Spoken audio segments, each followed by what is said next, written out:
This is episode 43 of the Equestrian Author Spotlight podcast. I'm Carly Kade, and today I'm speaking with Ginger Gaffney. Ginger is a top-ranked horse trainer, and she received an MFA from the Institute of American Indian Arts in Santa Fe. Her work has been published in Tin House, Witness, Quarterly West, and other major publications. She lives in Velarde, New Mexico, and today we're going to be discussing her new memoir, Half Broke. Now, let's get into the interview. Welcome to the Equestrian Author Spotlight podcast, a podcast featuring interviews with equestrian authors who love all things horses and writing about them. In each episode, you'll hear inspirational stories from horsebook authors, including writing advice and marketing tips to help you write your very own horsebook. If you're an author, aspire to be an author, or simply love horsebooks, then you are in the right place. I'm your host, Carly Kade, and creative writing makes my spurs jingle. Hi everyone, welcome to the Equestrian Author Spotlight. I'm Carly Kade, and today I am so excited to be here with Ginger Gaffney. Hi Ginger, welcome to the show. Hi Carly, thanks for having me. Of course. I'm so excited to speak with you. Ginger was so wonderful, and she sent me a copy of her new book, Half Broke, which we're going to talk about today in the interview, and I just loved it, and I couldn't get enough. I think I read it in 2 days, which is always hard for, I think, an author to hear because we spend, years and months and time, blood, sweat, and tears on our books, and, and then people devour them in a couple days, which is great, but also it means I got to get back to the computer and write another one, right? So Ginger, I'd love to start these conversations off with, talking about how your love of horses began. You're an author, you're a horse trainer, you're a teacher of riding and writing, and you've been working with horses and their people for over 25 years. So, can you talk about where your love for horses began?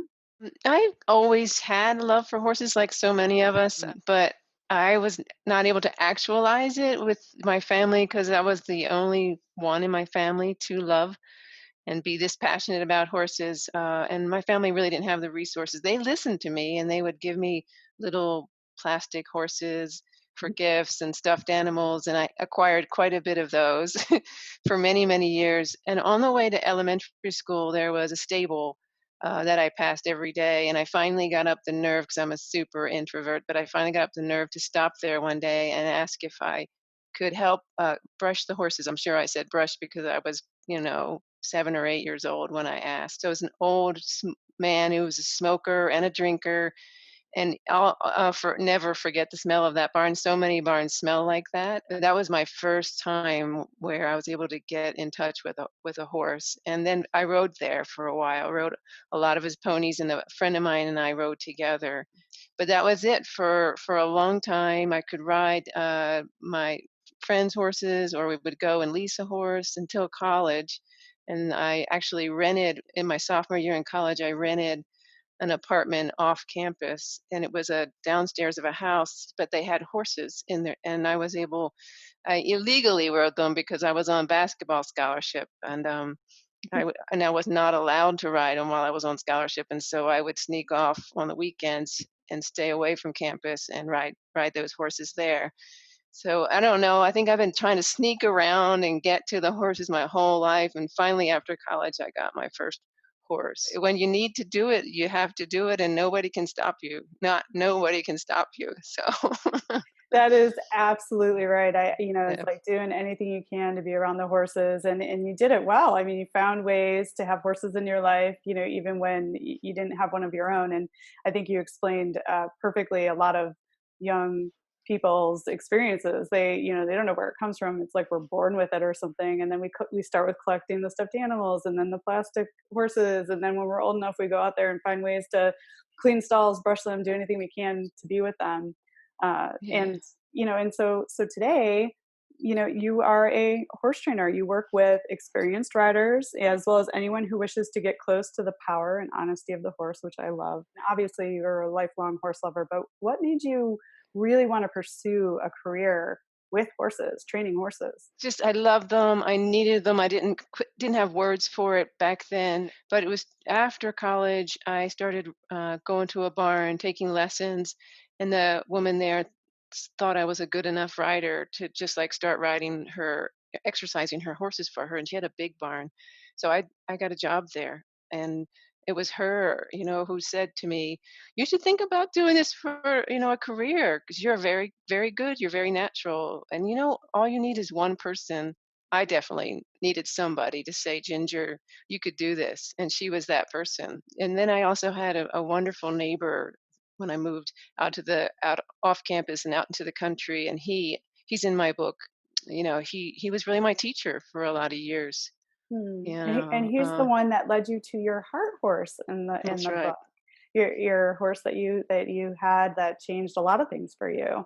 I think this is kind of a perfect segue to start talking about your memoir, Half Broke. You give us a glimpse into your experience working with troubled horses at an alternative prison ranch in New Mexico, and it's a facility that's run entirely by the prisoners there. And you also detail your growing understanding of your own struggles in life. So, could you tell us a little bit more about the premise of Half Broke, your memoir? It takes place the first year and a half, 20 March 2013, and then goes for about a year and a half. I've been working at that ranch for 7 years, but I wrote only about the first year and a Mm. half. And so I got a call, like many trainers get, with a hysterical person on the other end saying that they were having trouble with their horses, and she was crying, and it was a very loud phone call. And I finally figured out it was the place right across from my house. It's a prison alternative. It's called Delancey Street Foundation, and they are all people who are resentenced from prison. Most of them are felons and recurring felons, meaning that's not their first time in prison or jail, and multiple years of drug addiction. Many people are illiterate at the ranch and they've never held down a job, and that's a pretty serious group of people, I guess, is what I want to say. And they have this ranch right across the river from my house. It's 17 acres, and they have all kinds of rehabilitative setups for their people there, but they have horses too, and nobody knew anything about the horses. That's why they had all the trouble, but they didn't know anything about horses for a very long time. So they were living with these horses using pretty old training techniques, because I was witness to some of the things they were doing, and they had not asked for help. And I was the first person to come onto the property ever that helped them with their horses, and they've been doing this since the 1970s. Oh, So, wow. yeah, that's why when you read the book, you'll probably understand better why the horses were so troubled, Yeah, you know? and that was something that really struck me in the beginning of your book, because I've never heard of a horse as described as predatory, Sure. because they're flight animals, so and herd animals. So, when I read the introduction and how, the circumstances with which you entered to start working with these horses, I was taken aback, because they were that dangerous. They were ready to attack humans, and that's something I think horse lovers have a hard time wrapping their heads around. And in particular, one was pretty seriously injured. Kind of leads me to the next question. Horses on this ranch had developed behaviors that were dangerous, and the residents were dealing with their own issues, including trouble with the law and addictions, like you just described to us. Those are situations when many people would find like super frightening, not only the horses but also the humans. Why did you decide to give these horses and humans a chance? Well, I didn't think I didn't know what I was walking in on, number 1. Nobody could have imagined that. But, when I did find out there was a hurt horse, I don't know if I would have stayed if I didn't know there was a hurt horse, because they were so troubled and they weren't able to pay me. And to go along with that is I had a lot of prejudices against people with addiction. I had been robbed 4 times. I did not have a soft heart about people with addiction. I thought they were lazy, all kinds of things we think, at least I thought. Mhm. So when I walked in to the situation, I pretty much saw what I expected to see, a bunch of people, tattoos all over their body, some across their forehead, barbed wire neck tattoos, and guys that can't even look me in the eye, and a lot of guys that resented me even being there. So yeah, it's pretty remarkable that I stayed and that the transformation happened. But there was a horse named Luna who one of the residents had tried to rope, and one of the prisoners that tried to rope because he was a team roper back in his past life before he was in prison. He missed, but she reared up inside the stall and hit her face on the beam, and she had this big old crack right through down her middle of her face, and her whole right eye was shut. And this is probably like I don't know how many weeks it had gone on, like 6 weeks, and they couldn't catch her. They hadn't been able to catch her for 2 years, and that's why they were trying to rope her. And anyhow, they couldn't get the vet was there. The vet couldn't treat her, so who else was there besides me? Because they weren't going to pay and they were really dangerous. And I thought, geez, I don't know. I got hooked by it. And quite quickly, I saw humans just making changes in behavior way faster than any human behavior changes I've ever seen in my horse training business. People being more accountable for their actions, just being able to lay it all on the line, because they had so much to lose. And these horses, they wanted to connect with them so bad. And it was really the big changer was when I started bringing some of my horses over. I'd bring my horses over that were pretty broke and well trained, and we would put the other horses up, because if I didn't, those horses would attack my horses. So we put those horses up, and then the residents got to see what horses really are. And that was they couldn't believe it. They were like, "Wow, this is fun. I mean, they really don't try to kick you all the time." Oh, and, they didn't even try to bite me. I can't believe it. That kind of thing where as soon as they saw what horses could be, Mhm. then they were like, "Let's do it, let's do it." And they were so in. I had the most dedicated group of people, Mhm. so it was beautiful. It was, and and bless your heart for doing this. We don't want to away too much in the book, but there is a happy ending for Luna, the horse that Hmm. was terribly injured, and not only was there a happy ending for the horses, but there was learning for you, and there was growth for the people you're working with through the connection that you helped them establish with first your horses and then this herd. So and it's such a compelling story, and you weren't paid for this. This is a service to the horses and humanity, and you weren't paid for it. How did the folks at the ranch discover you and just decide to make that phone call to you to ask for your help?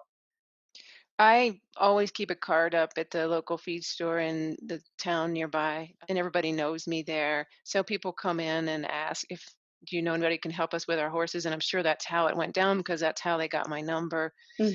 I think that the big difference was when Luna got hurt. Two people had already been injured by the horses, broken wrist, and somebody was kicked in the chest, and things had happened in quick succession to make them have to reach out. Luna got hurt, two people got hurt, and that's when I got the call. I think. Oh, and I wanted to say because of all those accidents that happened at the ranch, they decided to put two women in charge of the horse program, two women who knew very little about horses. But then again, nobody there knew much. So I don't know if they would have ever called a woman if those two women hadn't been put in charge. One of the men who was the manager at that time, he was just a real open person, and really believed in me staying and helping. And thank God it was him and those two women that just had a lot of belief in me. And he had a belief in those two women. He knew something was really wrong. He knew he had to put somebody else in charge. So he put these two beautiful women in charge, and that's how they called me. Oh, Yeah. that's wonderful. Yeah. Girl power, go women. Yeah, it was totally girl power. Girl power. There's something about women and horses, I'm telling you, and us uniting around their best interests for sure. This story is so raw and so real. Why did you choose to write such a personal memoir, about your life and your experiences on the ranch? Yeah, that was tough. Memoir is not for the faint of heart. Yeah, so I never intended to put myself in the book. I always thought, my way around putting myself in the book was this higher ground I was holding. I thought, anyhow, was, this is not about me. It's about the people. They are more interesting than me. They're the story about the people and the horses. I don't want to be in the book. I don't. And I was pushed and pushed and pushed, through my MFA program, as well as my thesis advisor, who was very gentle, but she pushed me to. Then the editor from Norton got me, and he was actually the one that could pry it out of me the most, because I was dropping these little one-liners in the book, but I wouldn't substantiate them. I wouldn't talk about them. I just drop them, and he would just say, "Hey, could you talk a little more about that? Just a couple paragraphs." He wouldn't like really dig, and it was that kind of soft prying or whatever. And I think also my partner, Glenda, she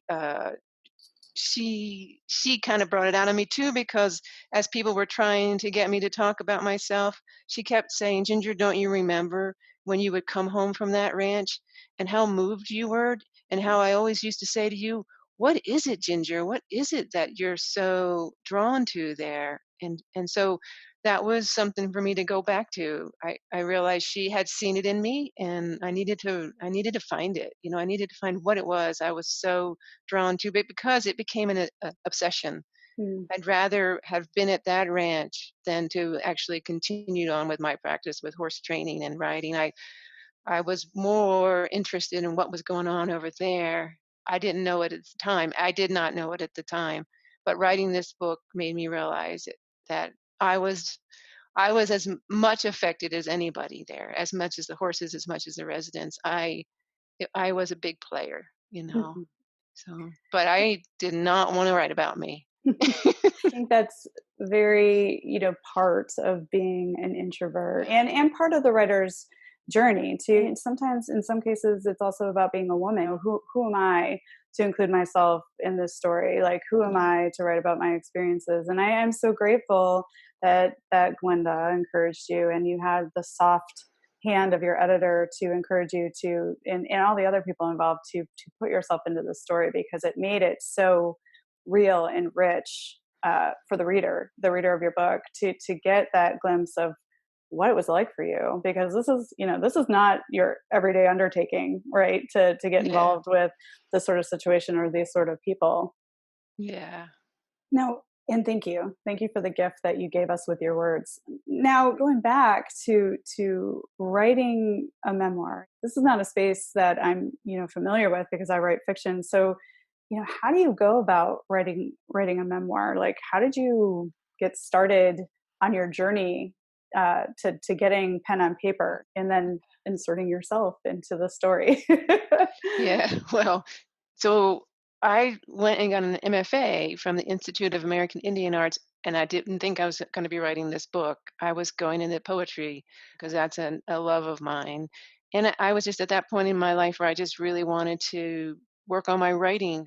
And I wasn't thinking about writing a book, even though that was part of the MFA sort of plan, was that by the end of the 2 years, you have half of a book. So I went in, did my first poetry workshop, and came home the first, because we had 7 days of the workshop. And the first night, I have lessons. I had things I was supposed to be writing about in poetry, and I wrote the first chapter of this book. I did, and it just came flying out of me, and I was like, "Uh-oh, I'm in poetry." I talked to my professor about it, and I said, "I don't wanna stop this, but I wanna stay in this class. Can I stay here?" 'Cause she was such a great teacher, and I Mm. think it was her that stimulated it all, and I said, "Can I stay here for the next 7 days? And if it keeps coming like this, can I move over to creative nonfiction?" That's how it started, and it really was 5 o'clock in the morning trying to get ready for my class and get my stuff ready so that I could present something in the poetry class, and I wrote the first chapter of the book, first draft, but I thought, "Oh, no, wow, yeah, something else is happening here."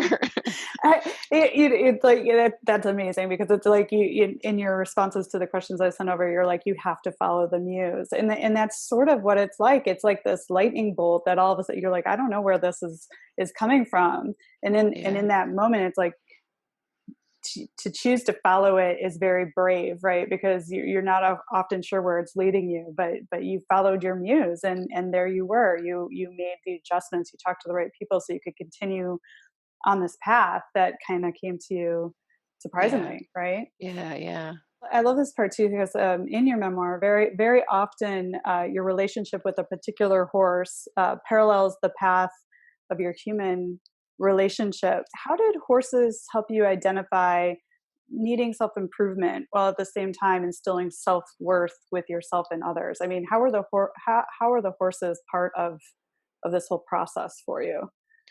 Well, I had a horse. Well, I think that was exactly why I got into horses. I don't think I love to ride, man. I love to ride. We all Mm. love to ride, but Mhm.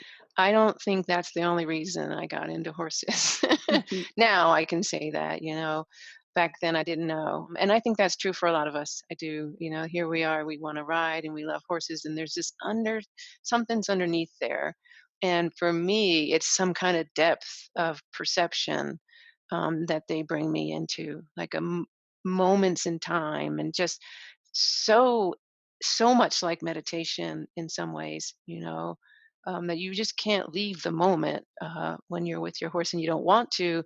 So for me, I think even early on with my own horse, I mean, I used to go out all times of the day to see her, middle of the night, if I woke up at 2, I'd get out there.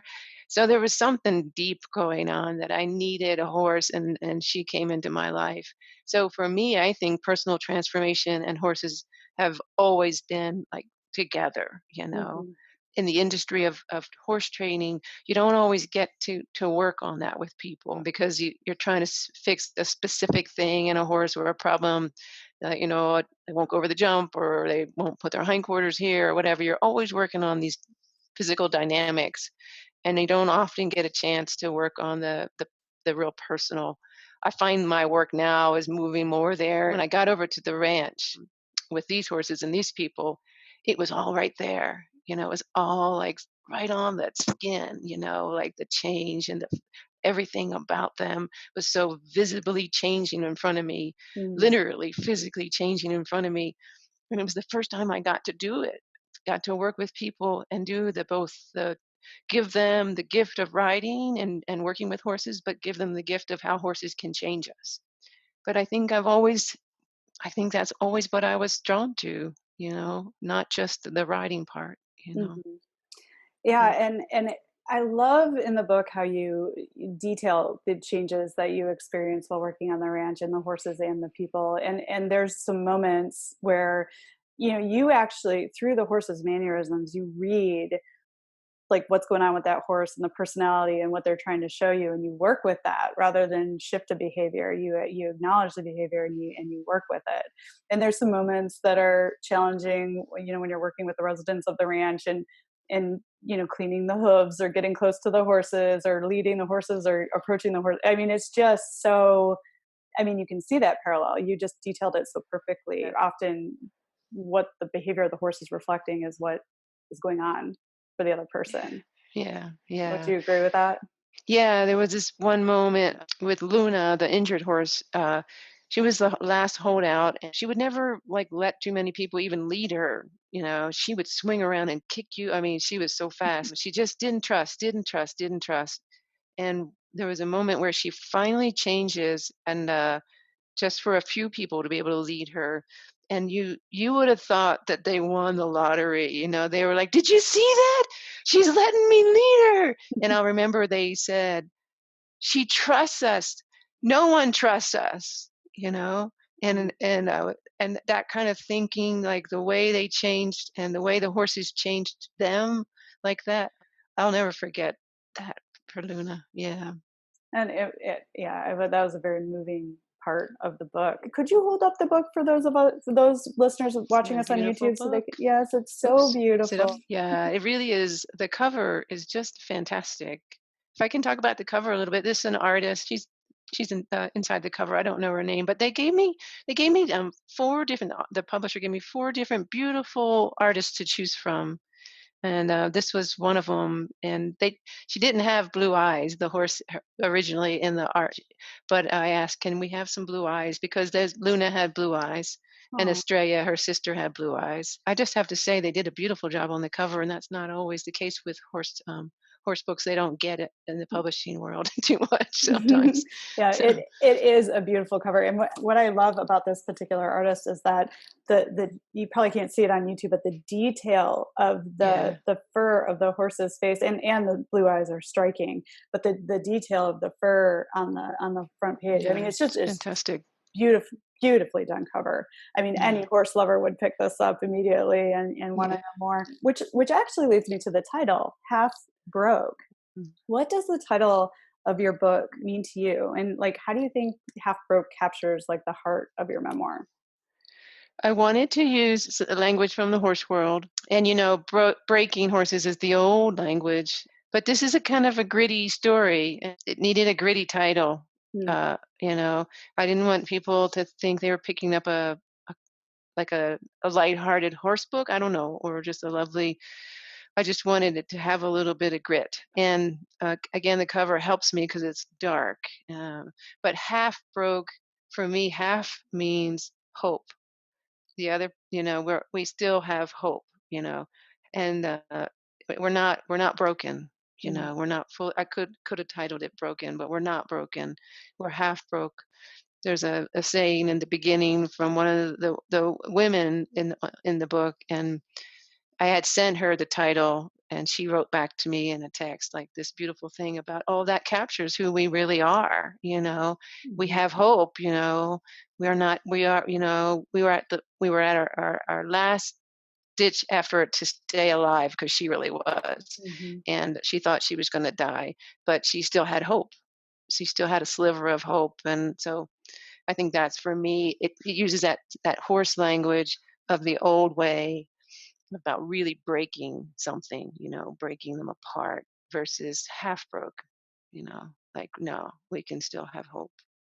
I love that, and there's definitely a message of hope in this book, and that there's always possibility, right? Like there's a message of possibility in your book as Yeah. well.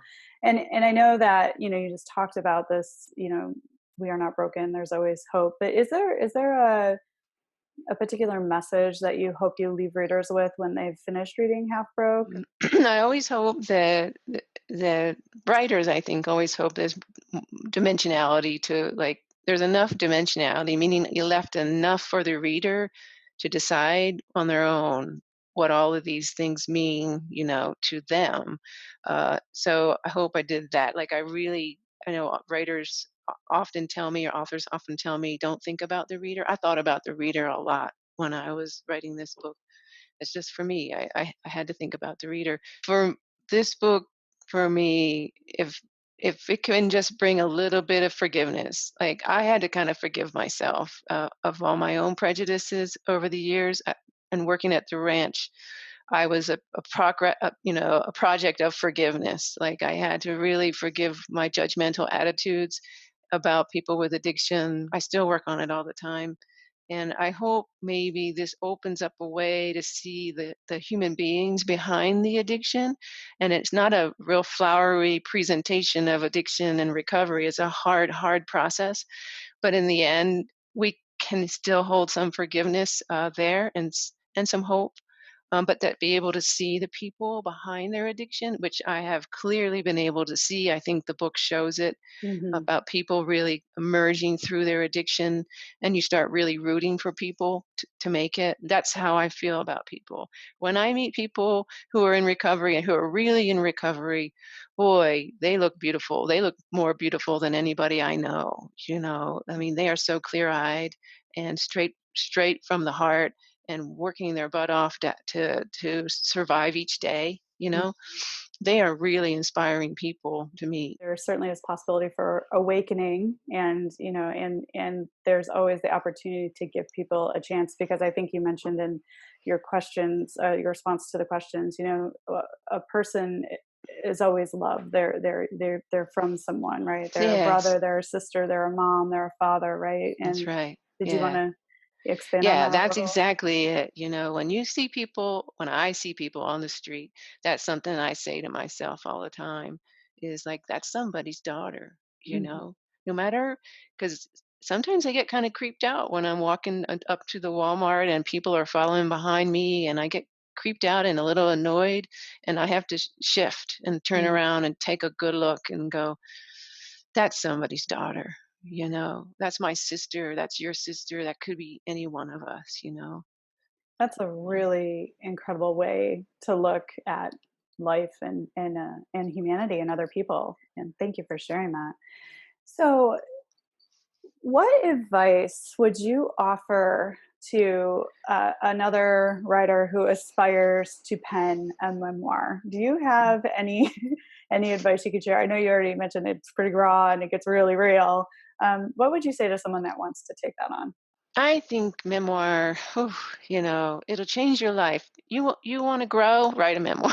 Mm, You want to become a better human being, write a memoir. It just you can't help but that whatever you write about is going to change you, and that's the best you can kind of hope for is that whatever you're writing about is going to change you because you put 3 to 4 to 5 years into a book. I mean, some people do, I do, and you know, change is coming. So I think memoir is super exciting when we are writing about the things that we feel the most vulnerable about. mm, Vulnerability is our path to courage, and like Brene Brown always says, and I really believe it. And so, writing a memoir, don't um, first draft should, as lots of people say, don't worry, don't edit, just throw it out there. And memoir, often people go, oh, weren't you afraid of saying that because of your mother, or weren't you afraid to write that because of something else? And that stops so many writers. So you have to write and write and write and not edit and not worry about who's going to say what or think what. And I did that throughout this book. I just wrote, and it wasn't till the very, very end where you decide to like thin out something or make it so you don't hurt somebody's feelings. Um, but don't do that when you sit down. But it has to come from something that stimulates, in my opinion, your vulnerability. And mm, that even could be something super joyful mm, because joy can really bring us to something vulnerable. So, memoir for me, the best memoir is when you feel like people are really laying it out there, and I love physicality. I love memoir that sticks you into the physical world. And I think sometimes we think that's only the stuff of fiction writing, that mm, you have to create scene and you have to create dynamic and drama. Memoir, when memoir is written that way, it's really great. mhm, It has the pulse of fiction. mhm, It has the drive of a story, well told, and all the developments of character. And so, memoir, in my opinion, shouldn't be thought of as something other than fiction. I think the best memoir has that same driving features. You want to know about those people, you want to see how it ends up, mhm. that kind of thing. That's awesome advice, and I certainly felt that way while I was reading your book, that it had that pulse and that drive of a fiction book, and but they just these people happen to be real, and this happened to be your life.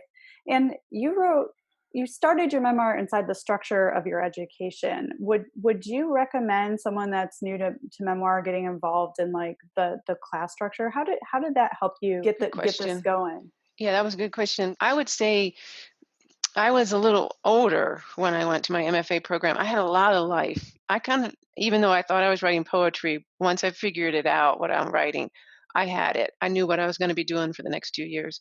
Whereas a lot of people came in my MFA program younger, not really knowing what they were going to write about. I think you're going to get the most out of an MFA program or an MA program if you already are writing and you're in the middle of a project, because your teachers are going to be able to help you like right away. You won't be like writing about one thing for one workshop and another thing for another workshop. And I saw that with a lot of students at the MFA program. They just weren't on to what they were writing about yet.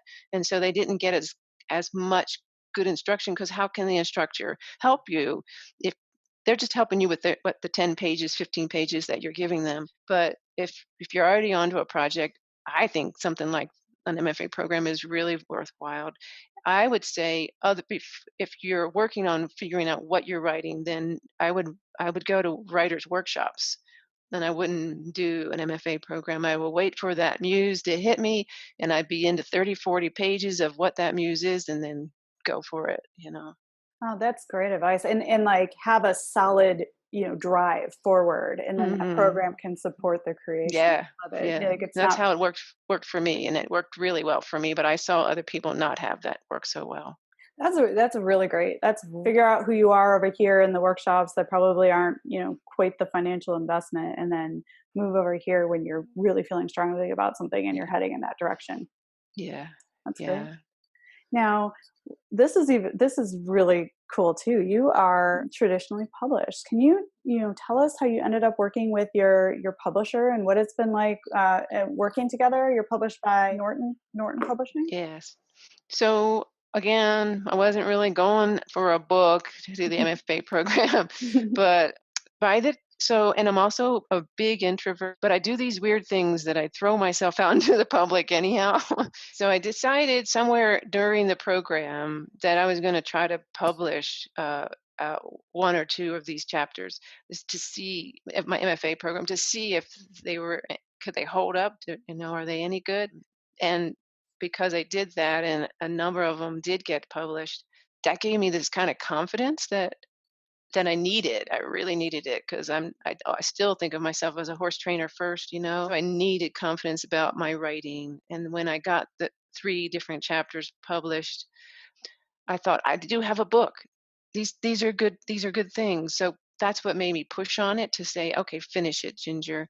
And then when I got out of my MFA program, I worked at a horse farm for 15 years, a beautiful horse farm, and within a couple weeks of my graduation, the owner died Hmm. at the horse farm. So it threw me into a huge vulnerable place. I had to help sell and rehome about 45 horses, and lost my job, lost a really good friend.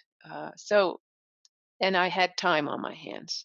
Hmm. So I took some time, took 6 months, and I worked my butt off and isolated myself in this little front room of my tack room and finished my book under those circumstances, where I was still trying to rehome 40 horses. And I mean, it was just, my heart was broken. The whole second half of writing this book, my heart was broken, Hmm. from my circumstances.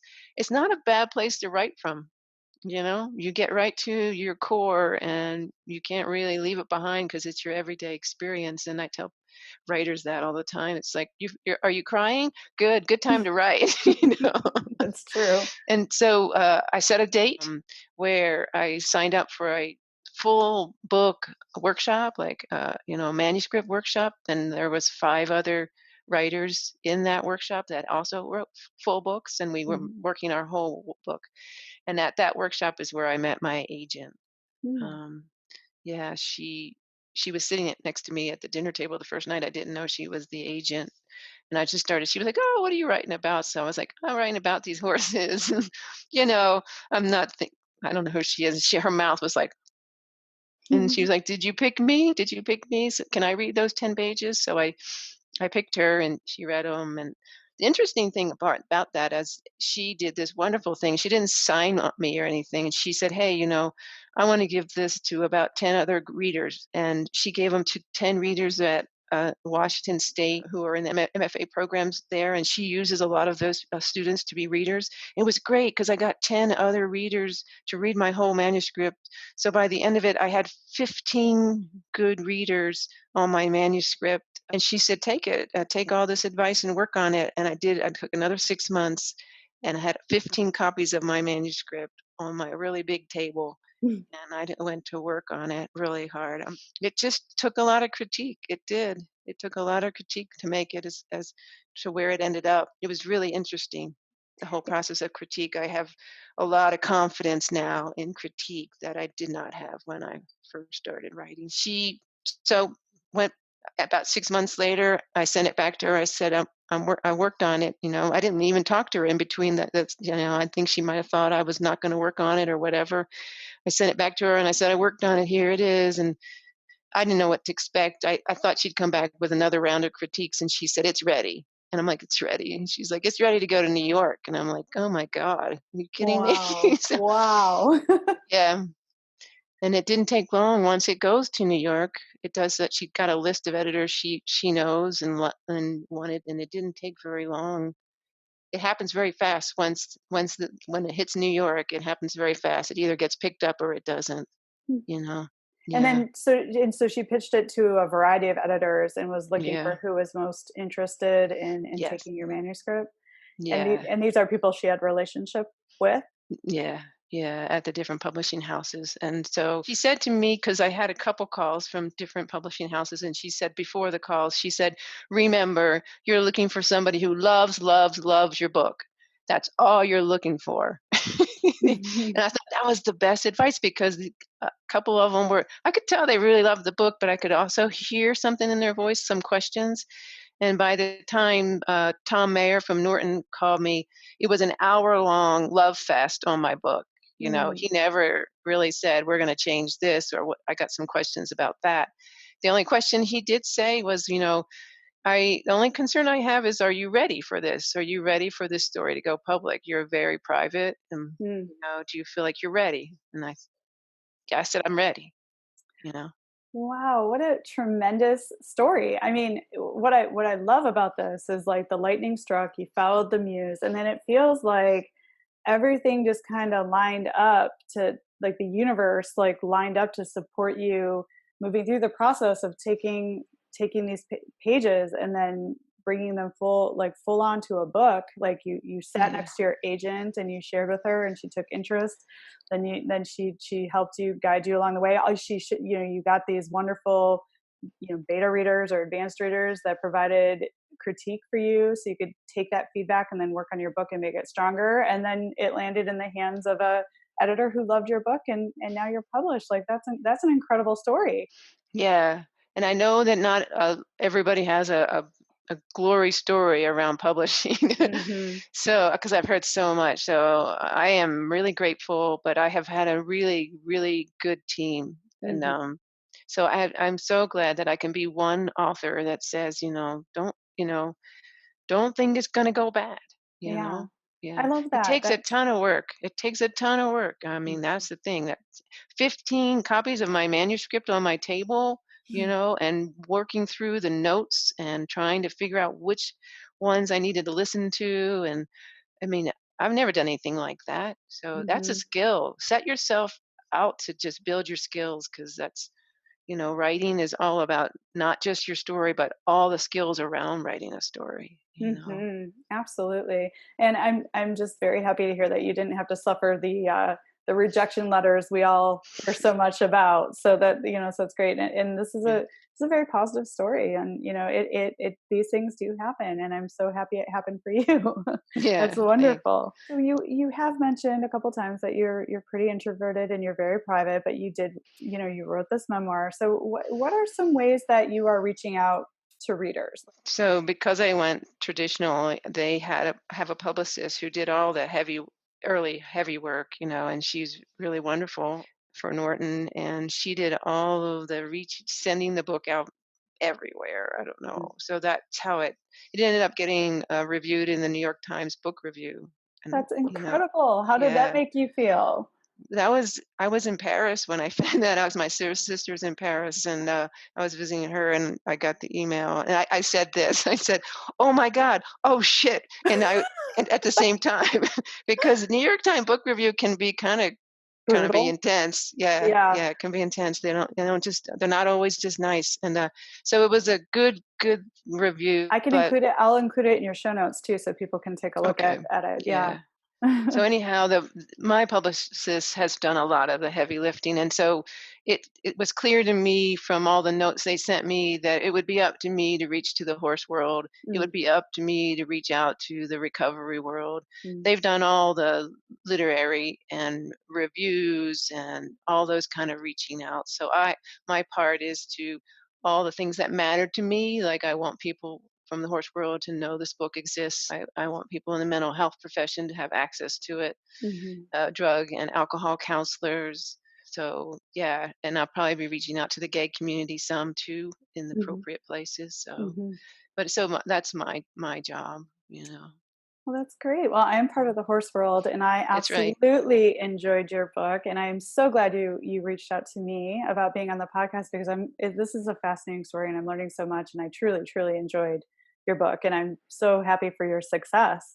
So I always like to ask these questions too. I know we've kind of danced around the topics a little bit, but for you, what has been the hardest part about being an author? I'm sure your introvertedness has a play in this, but and then on the flip side, what has been the very best part about your author journey so far? The hardest part definitely is going around and doing the book tour. Yeah, and people said that it would be, and now I get to say it is. And it's not just because 'cause I'm an introvert, it's no fun out there by yourself, you Mm, know? You go from, one bookstore to the next, and they're all lovely people. But yeah, no, the moment of the book reading when you have people in front of you and you get to tell your story is wonderful. That's the best part. But mhm, you're in hotels and you're in your car and you're on a plane, and I was doing that for a couple months, and so I'm really glad to be down from that. And I'll go back out, but not like that again. mhm. Not like being gone so much. And you're Um, away from your horses. yeah, and my job, which is Mhm, the horse world. So it was like I was doing 2 jobs all at once for those 2 months.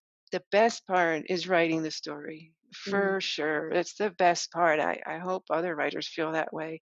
I know we talk about how writing is torture, but it is so good for the soul too, and it brings us into such a presence, mhm. gives us hope, it's all the things we I don't know, it brings the best of us out. And so writing the story is the best part, no doubt, no doubt. And that's so lovely. I have exactly that same experience. Like I always feel better when I have written, and then there's moments where I'm writing where I don't even feel like I'm there. I'm like in the Yeah. flow of the book. But for me, the hardest part is always just sitting down and getting started. Once I get started, I'm okay, but it's getting there. Did you have that experience at all? It really depends. These stories, because memoir is different, and I experienced all of them. So they just, as soon as I would get done with one chapter, and I did not write them in order. I ended up putting them in their order, but just chronological, so we could follow the calendar of the year. No, these things like came out of me like water, so that wasn't hard for me. Now it's a little harder. I'm working on some other stuff, and what's distracting is that I'm doing both things. I'm trying to write new work and work on getting this book out there. So Mhm. I know once things settle, but maybe for me too, 20 pages, 30 pages in, I'm pretty far in, right? It kind of goes from there. And maybe the first 10 pages are the hardest, Mhm. just because you don't know exactly what you're going to be writing about it so early on. So, That's definitely true. And yeah. then every writer has a different experience, right? So it's like I love to hear the different ways people write and their different experiences around writing, and Right. it's Yeah. it's different for everyone. There is no one way it goes. It's just but I think we all feel the magic of actually writing the story, which I think we all can share. Yes. I had a quick question about, okay, so when you did finally establish a relationship and decide which publisher you want, an editor, and which publisher you wanted to go with, how long did it take from, when perhaps you signed the contract with them to actually having, your book that you could hold and start talking about? Yeah. It is a really long process. Okay. It's so long. So like years, months, like. Yeah. Okay. Signed, and then the actual arc or the early reader's Mhm. copy a year to a year and a half later, Mm, maybe even more. At least wow. a year and a half, yeah, to the arc. And Mhm. then there's another 6 months of before, because they got all once the arc comes out, they have to get the early reader copy out so that they can start promoting it, getting it to bookstores and reviewers. That gives them 6 months to get the actual book out. Mhm. So it's a 2 years, I would say, from when you sign to when you get a book. Was 2 that hard years. for you? Were you, like, wringing your hands, like, waiting for it? Or were you like, "Okay, I'm gonna focus on what's next," while you're. I started on the new work, because I had a feeling like once this book came out, boom, I was going to get taken away. So I started on this next book. So that was really good. And I did a couple writers workshops just to keep me in the world of writing, because my world of horses is really far away from the world of writing. Mm.